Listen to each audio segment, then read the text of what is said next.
আজকে তুমি মেয়েটার মাথা খারাপ করে দিলে। পর পর এতগুলো আঘাত মেয়েটা সামলাতে পারবে? তুমি তো আশ্চর্য মেয়ে। এতদিন তুমি সবুর করে রইলে, আর কটা দিন সবুর থাকতে পারলে না? একে অপারেশনের কাঁচা ঘা, এখনো ভালো করে সেগুলো শুকোয়নি, আর আজকেই তুমি তাকে বলে দিলে যে তুমি ওর আসল মা, তুমি ওকে জন্ম দিয়েছো। এমনকি বিশাখার কথাও বলে দিলে। বিশ্বাস করুন, আমি বলতে চাইনি। বান্টিকে নিয়ে পড়ি এমন করতে লাগলো, আমি ভেবেছিলাম ধীরে সুস্থে বলবো, কিন্তু আমি বাধ্য হলাম বলতে। ডক্টর বক্সি কি বলেছেন শুনেছো তো? এইভাবে যদি চলতে থাকে তাহলে কিন্তু এটা মারাত্মক অঘটন ঘটবে। আর এবার যদি পরীর মাথায় আঘাত লাগে তাহলে কিন্তু ওকে আর বাঁচানো যাবে না। নিরু, কি সব বলছেন আপনি? ঠিকই বলছি। এতদিন পর ভগবান তোমার কোলে পরীকে ফিরিয়ে দিয়েছেন, আবার তিনিই না তোমার কোলটা খালি করে দেন। অলক্ষণে কথা ছাড়া আপনার মুখে কোনো ভালো কথা থাকে না, না? নিরু, সব সময় কুকথা বলে আপনি আমায় ভয় পাইয়ে দেন। আমি তোমাকে ভয় পাওয়াচ্ছি না। ভয় পাওয়ার মতো কাজ তুমি করেছো, আমি তোমাকে সাবধান করছি। আমাকে সাবধান করার কোনো দরকার নেই আপনার। এটাই তো মুশকিল নিরু, তোমরা সব সময় আমাকে উল্টো ভাবো। তোমাদের ভালো করতে যাই, উল্টে আমি নিজে মন্দ হয়ে যাই। কে মাথা টিপে দিয়েছে আপনাকে আমাদের ভালো করার জন্য? আপনি নিজের মতো থাকুন পিসি, প্লিজ। সব ব্যাপারে আপনি কথা বলতে আসবেন না। দুটো কাঁটা আমার গলায় বিঁধে আছে, কি করে কাঁটাগুলো বার করব সেই চিন্তায় সব সময় মরছি। শশধর বাবু শোভনার কাছ থেকে আমার মেয়েটাকে কি করে আনবো আমি বুঝে উঠতে পারছি না। পরি বাড়িতে ঢুকেই ওনাদের সঙ্গে যোগাযোগ করার কথা বলেছে। আমার ভয় করছে এর মধ্যে বান্টিকে নিয়ে এই সমস্যা। আমি যে সমস্যার সমাধান আমি করে দিতে পারি, কিন্তু করব না। তুমি আমাকে মুখ বন্ধ রাখতে বলেছো। আপনি আমার সমস্যার সমাধান করতে পারবেন? না পারার কি আছে, ইচ্ছে করলেই পারি। কিন্তু তুমি আমার সঙ্গে আজ যা ব্যবহার করলে তাতে আমার সেই ইচ্ছেটাই চলে গেল। কি দরকার তোমাদের ব্যাপারে নাক গলাবার? সত্যি তো আমি তো তোমাদের আপনজন নই।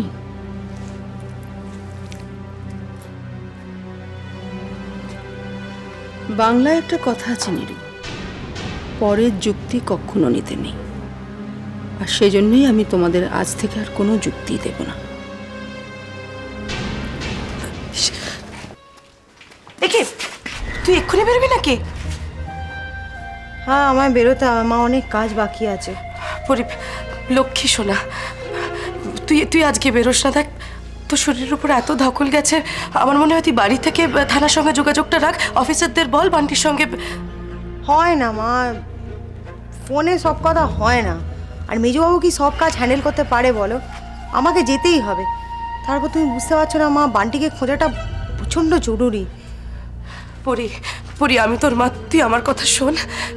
তোর এত বড় একটা অপারেশন হয়েছে, তোর শরীরটা ভালো নেই, তোর সত্যি বিশ্রামের দরকার নেই। ফলগুলো খেয়ে নে আর একটু শুয়ে পড়। তুই একবার বরঞ্চ বুড়িমার সঙ্গে দেখা করে আর, ওনার ভালো লাগবে। সত্যি এই বুড়িমা এত বছর বাদে এসে আমার এত বড় উপকার করলেন, আমি সারা জীবন ওনার প্রতি কৃতজ্ঞ থাকবো। কিন্তু মা, আমার কাজে বেরোতে হবেই মা, কিছু করার নেই। পরি লক্ষ্মী সোনা, একটু ভেবে দেখ। আমি তো তোকে বলছি, ডাক্তারবাবু বারবার বলেছেন তোকে একদম রেস্টে থাকতে হবে। পরি, তুই একবার বুড়িমার সঙ্গে দেখা করে নে, উনি তোর সঙ্গে দেখা করেই চলে যাবেন বলছে। তুমি কেন বুঝতে পারছো না বলো তো মা? তোমার সঙ্গে তো চেয়েছি আরো শরীর খারাপ হয়ে যাবে। বান্টিকে খোঁজাটা ভীষণ দরকার। বান্টিকে না খুঁজতে পারলে আমি শান্তিতে থাকতে পারবো না, আমাকে বেরোতেই হবে। আসলে পরি, তোকে ভয় আমরা একটা কথা বলতে পারিনি, তো শরীরটা ভালো ছিল না বলে। বলো কি কথা?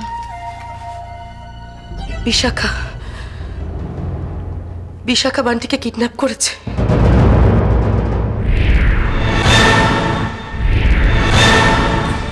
কি? বিশাখা? তুমি এটা আমায় আগে জানাওনি কেন? করে বলবো বলতো? তোর এত শরীর খারাপ, ডাক্তার বারণ করেছিলেন যাতে কোনো কথায় তোকে উত্তেজিত না করে দিই আমরা, ওই জন্য আমরা ভয় তোকে বলিনি। তোমরা কি করো মা? তোমরা একটা পুলিশে গিয়ে ডায়েরি তো লিখিয়েছো নাকি? সেটাও করোনি? করিনি পরি, ভয় করিনি। বিশাখা বারবার ধমকি দিয়েছে আমরা যদি পুলিশে যাই তাহলে বান্টিকে মেরে ফেলবে।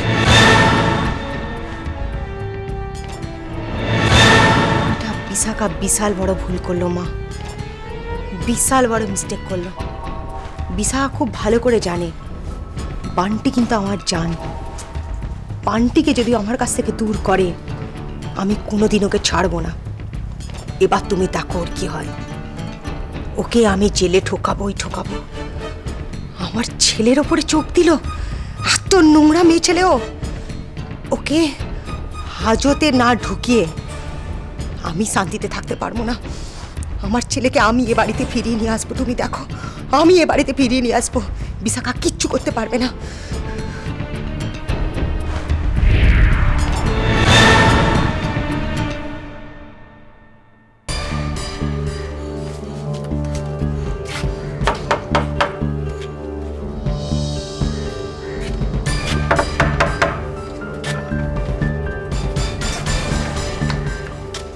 বিশাখা কোথায়? দিদিমণি? কোথায় বিশাখা? জানি না। জানো না? আমি যদি বাড়ির ভেতরে ঢুকি তাহলে কিন্তু আমি সার্চ করব, আর তখন যদি আমি ভেতর থেকে বিশাখাকে পাই মানে তোমার দিদিমণিকে, তোমার কোমরে দড়ি পরিয়ে কিন্তু এখান থেকে হাঁটতে হাঁটতে থানায় নিয়ে যাবো এবং হাজতে ঢুকাবো। সত্যি দিদিমণি ঘরে নেই, সেই সকালে বেরিয়েছে, এখনো ফেরেনি। তোমার দিদিমণি এলে তোমার দিদিমণিকে বলো পরি ম্যাডাম এসেছিল, আর একটা বুলেটে আমি বিশাখার নামটা খোদাই করে রেখেছি। যদি আজকের মধ্যে আমার ছেলে বাড়ি না ফেরে তাহলে ওই বুলেটটা তোমার দিদিমণির ঠিক কপালে গেঁথে দেবো, মনে থাকবে? চলো। হ্যাঁ রে দেবা, পরি না হয় অবুঝ, সে যা ভাবে তাই করে, কিন্তু তোরা এত অবুঝ কেন রে? কি অবস্থায় মেয়েটা পড়েছিল, ভগবানের দয়ায় প্রাণে বেঁচেছে। পরি মানছি যে সে বাড়ি ফিরে এসেছে নার্সিংহোম থেকে, কিন্তু সে তো সুস্থ হয়ে ফেরেনি, সে তো পালিয়ে এসেছে। আবার বাড়ি এসে কোথায় চলে গেল, তোরা আটকাতে পারলি না? আটকাবার অনেক চেষ্টা করেছি মা, না শুনলে কি করব বলো? তোরা আমায় ডাকতিস, আমি ওকে ঠিক বুঝিয়ে শুনে শুয়ে রাখতাম। ওরই কি শুয়ে থাকার মেয়ে মা? ও নার্সিংহোম থেকে পালিয়ে এসছে তো বান্টির জন্য। শুয়ে থাকার মেয়ে হলে তো নার্সিংহোমে শুয়ে থাকতে পারতো। সেখানেই তো আমার বেশি ভয়, বান্টিকে উদ্ধার করতে গিয়ে পরি যদি আবার বিপদে পড়ে, পরি যদি আবার আঘাত পায়। ডাক্তার কি বলেছে মনে আছে তো? হ্যাঁ শুনেছি, কিন্তু মা এটাও তো ঠিক যে বান্টিকে উদ্ধার করার জন্য আমরা কিছুই করতে পারিনি। মা পারলে পরিই পারবে ওই বিশাখার হাত থেকে বান্টিকে বাঁচাতে। হ্যাঁ, এটা তুই ঠিকই বলেছিস। এর আগেও দুই একবার বান্টিকে উদ্ধার করে এনেছে। এখন ভালোই ভালোই পরি বান্টিকে উদ্ধার করে নিয়ে আসুক, তারপর তোর বাবাকে বলবো। বাবাকে আবার কি বলবে? পুজোটা আবার শুরু করতে। কি? পুজোটা বন্ধ হয়ে যাওয়ার পর বাড়িতে একের পর এক অঘটন ঘটেই চলেছে। ইন্দুটা ওইভাবে মরে গেল। কিন্তু মা, ইন্দু নেই, এই অবস্থায় বাবা কি রাজি হবেন বাড়িতে দুর্গাপুজো করতে? ইন্দু নেই ঠিকই, কিন্তু আরো তো 5 জন আছে, তাদের মঙ্গলের জন্য বাড়িতে আবার পুজোটা করা উচিত। ঠাকুর ইন্দুকে কেড়ে নিয়ে আমাদের দুঃখ দিয়েছেন ঠিকই, কিন্তু পরীর আসল পরিচয় জানিয়ে আমাদের ঠাকুর আনন্দ দিয়েছেন। কাজেই মা দুর্গাকে আবার বাড়িতে বরণ করে তুলতেই হবে। মা, মা পরি আমাদেরই মেয়ে, এটা জেনে আমাদের আনন্দ হয়েছে ঠিকই, কিন্তু ইন্দু নেই, এই দুঃখ ভুলবো কি করে মা? এই পুজোতে আমার সায় নেই মা। দেখ দেবা, ইন্দুকে চিরদিন আমাদের মনে থাকবে, কোনোদিন ভুলতে পারবো না, কিন্তু দেখিস বাড়িতে আবার দুর্গাপূজা হলে ইন্দুর আত্মা শান্তি পাবে। আমি তোর বাবাকে যে কোনো উপায়ে রাজি করাবো, তুই আর আপত্তি করিস না। এবার দুর্গা মাকে ঘরে বরণ করে তুলবই, তুই দেখে নিস।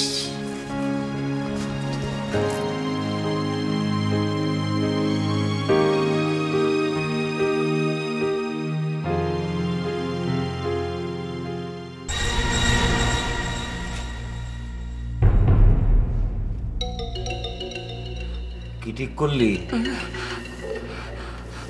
কি ঠিক করলি? ঠিক করলি? ঠিক করস নাই? ঠিক করস না? কি ঠিক করছস? আচ্ছা,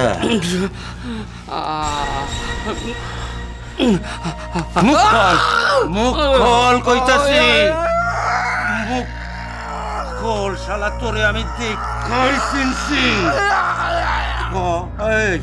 তুই অপূর্ব বাবুর লইকা বিষ মিশানো পায়েস আনছিলি না?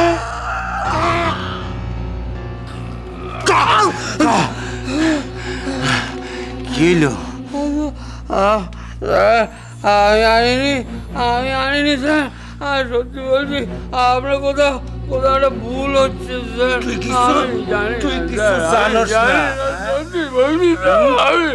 আমি জানি না, আমি জানি।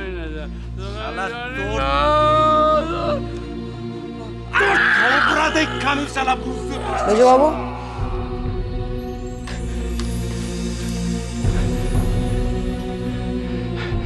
ম্যাডাম, আপনি এই অবস্থায় নার্সিংহোম আপনারা সাইরা দিল ম্যাডাম? ওসব কথা পরে হবে, আগে বলুন এই মালটাকে। এই সেই মাল ম্যাডাম, যে ওই অপূর্ব বাবুর লইকে বিষ মিশানো পায়েস আনছিল। শালা কিছুতেই স্বীকার করতেছে না যে কি ওরে অপূর্ব বাবুরে মারতে পটাইছে।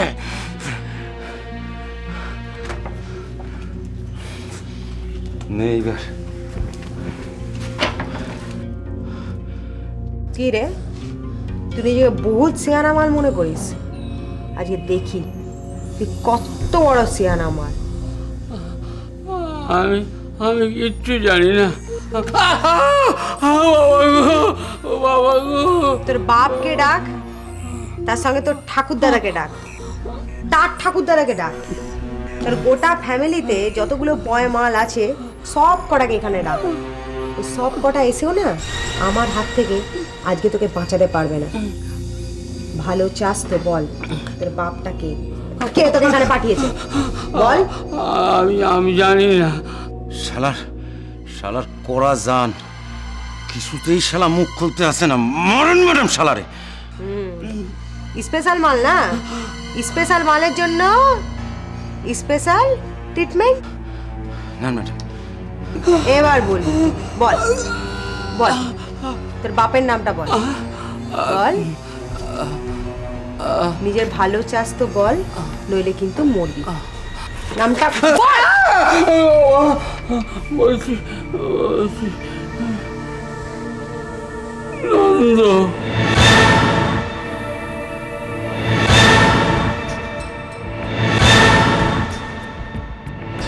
নন্দ সরকার।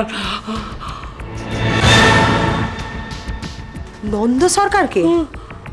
নন্দ সরকার নাম শুনছি ম্যাডাম, ওই ওয়াটগঞ্জ এলাকা থেকে ওই নেটওয়ার্ক চালায়। একটা কাজ করুন, এই নন্দ সরকারের কানে এর এই আরেস্টের ঘটনাটা ঢুকিয়ে দিন। যেই সে খবর পেয়ে যাবে, সে একে মারতে চলে আসবে, তখন আমরা তাকে ধরে নেব।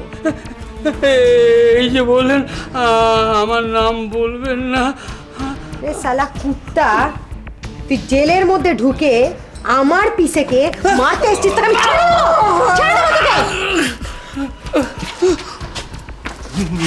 ম্যাডাম কি হয়েছে ম্যাডাম? মাথাটা ঘুরে গেল। আমি আপনার বাড়িতে খোঁজ দিতেছি ম্যাডাম।